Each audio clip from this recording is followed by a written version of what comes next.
Yan, share ko lang sa inyo, no. Um, Hindi naman ako nag-ano kung halimbawang naniniwala kayo sa usog o hindi. Kwento ko lang sa inyo yung nangyari sa anak ko. So, ito na po, no. May mga pagkakataon, siguro mga naulit to, yung interval naman taon, ano. Tapos isang beses lang. Merong pagkakataon siya na akala namin yung naiimpatyo, ganun dahil nga sa gabi maraming kinakain, tas malikot pa kasi special yung anak ko, ganun. Pero nitong pangyayari na to, matindi.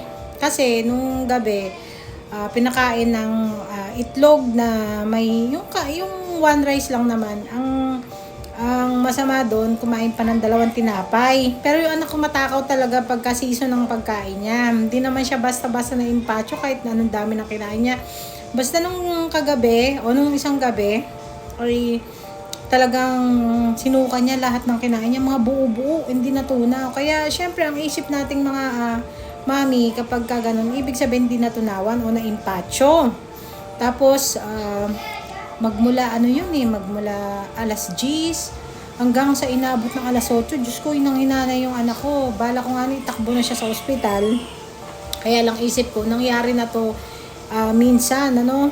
At yung mga ganun naman na ang inaabangan lang ng doktor yung wag mag-dehydrate. Yung anak ko malakas sa tubig. Kada susuka nga siya, umiinom ng tubig no. Kaya ang mangyayari doon, dextrosan lang yun para ma-prevent yung dehydration. Sabi ko, itigil din niya kinaumagahan.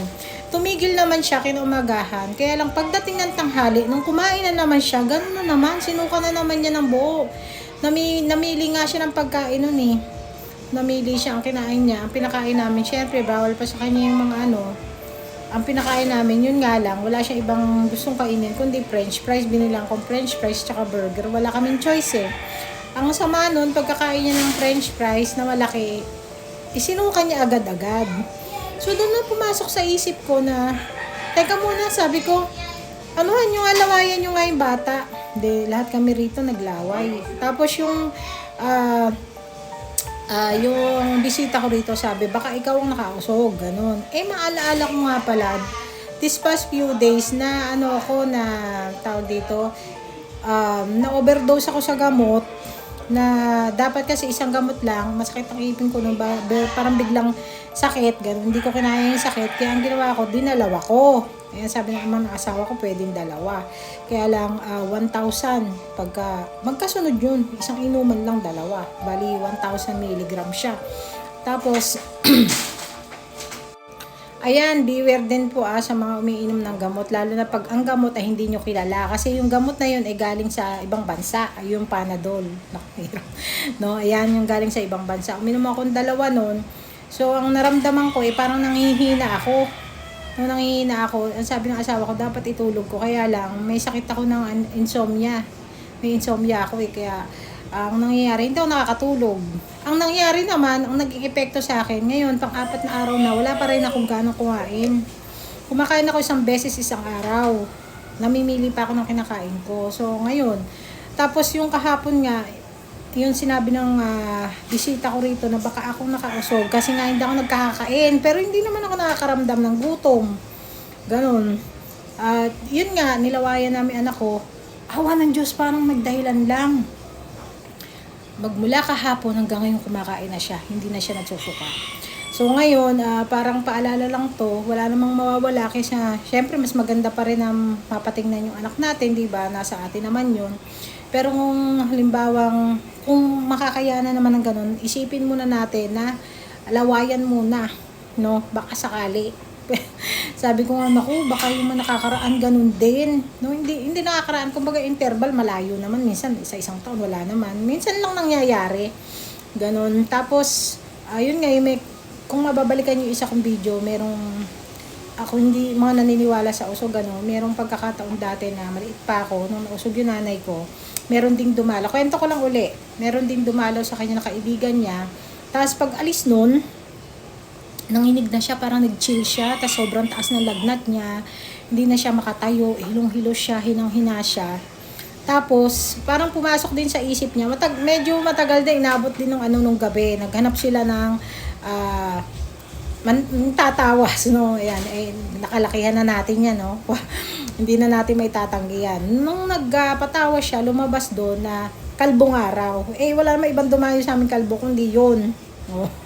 Tapos ang nangyari, hinanap pa nila yung tao yun, nagpalaway siya, parang magic, nawala, no? Kasi yung usog, isang uri ng negative spirit yan, o yung spirit, isang force ha.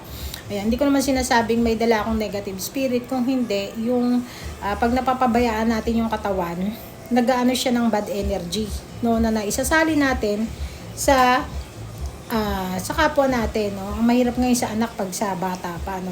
So yun lang po, at kung nakaranas kayo ng ganito, message nyo rin ako dyan sa baba. Sana makatulong din po to sa iba, no, na akala natin kung ano na nangyari, pagdating sa doktor ang sasabihin bacterial infection, no. Yun lang man ang laging sila sabi. Wala akong against sa doktor, kaya lang sa mga ganito kasi hindi rin naman sila naniniwala, no.